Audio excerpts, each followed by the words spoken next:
Know Your Worth, the tune that touched the soul.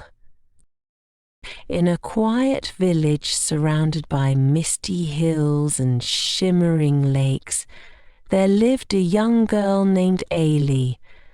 She was a talented woodcarver, her hands shaping instruments with such skill that they seemed to breathe life into the wood.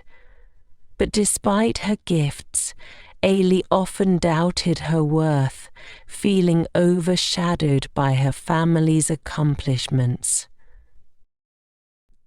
Her older brother, Callum, was a renowned bagpipe player whose melodies captivated all who heard them. Her mother was a master weaver, creating fabrics so intricate they seemed to dance with life. Their accomplishments often left Eilidh feeling like a shadow, unnoticed and unimportant. The family workshop. One evening, the warm glow of an oil lamp filled the family workshop. Callum was polishing his bagpipes while their mother sat in the corner, weaving a vibrant tapestry. Eilidh entered quietly, holding a small carving, a bird with outstretched wings, ready to take flight. She hesitated before placing it on the workbench. "Mother, I need blue thread," Callum said. Their mother nodded without pausing. "Eilidh, could you fetch the blue thread from the chest?" "Yes, mother," Eilidh replied softly. She turned to retrieve the thread, hoping her carving might catch their attention. But by the time she returned, Callum had begun playing his bagpipes. The room filled with a powerful melody, prompting their mother to stop her work and smile with pride. "That's wonderful, Callum.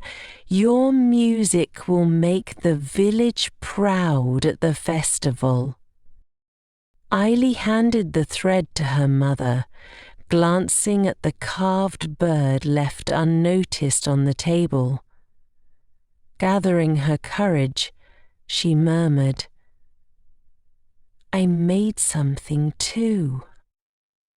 But Callum interrupted, his tone light but dismissive. Another bird. Your collection is growing." Her face flushed as she grabbed the bird and held it close. "It's nothing," she whispered, leaving the workshop with a heavy heart. An unexpected task. The next day, exciting news spread through the village. The laird would attend the harvest festival. To honor him, the villagers decided to present a special gift, a flute that embodied the spirit of their homeland. Eilidh's father, a skilled craftsman, was tasked with creating the flute, but his health took a sudden turn for the worse, leaving the project unfinished. "Eilidh," he called weakly, "you must complete the flute, and no one understands its form and spirit as you do." Eilidh froze in disbelief. "But father, what if I fail? What if it's not good enough?" He smiled, his gaze steady despite his frailty. "You've always been enough, my dear. Trust in yourself and trust in the land that shaped you." On the green hills, with the unfinished flute in hand, Eilidh climbed the hills beyond the village. The crisp air carried the scent of wild heather and the gentle rustling of leaves. She sat beneath an ancient tree, overwhelmed by doubt. She tried playing the flute, but the notes came out discordant and hollow. Frustrated, she threw it to the ground. "Why me? I don't know what I'm doing." From the shadows of the trees, an elderly woman emerged. Her silver hair shimmered, and her sharp yet kind eyes held an air of mystery. "Why are you so angry at yourself, child?" she asked. Eilidh looked up, tears streaming down her face. "Because I'm not enough. I'll never be like them." The woman smiled softly. "Child, have you ever heard a river ask its purpose, or a tree wonder if it's tall enough?" Eilidh was silent. "You are a part of this land," the woman continued. "Play again, not for others, but for the hills, the wind, and the waters. They will guide you.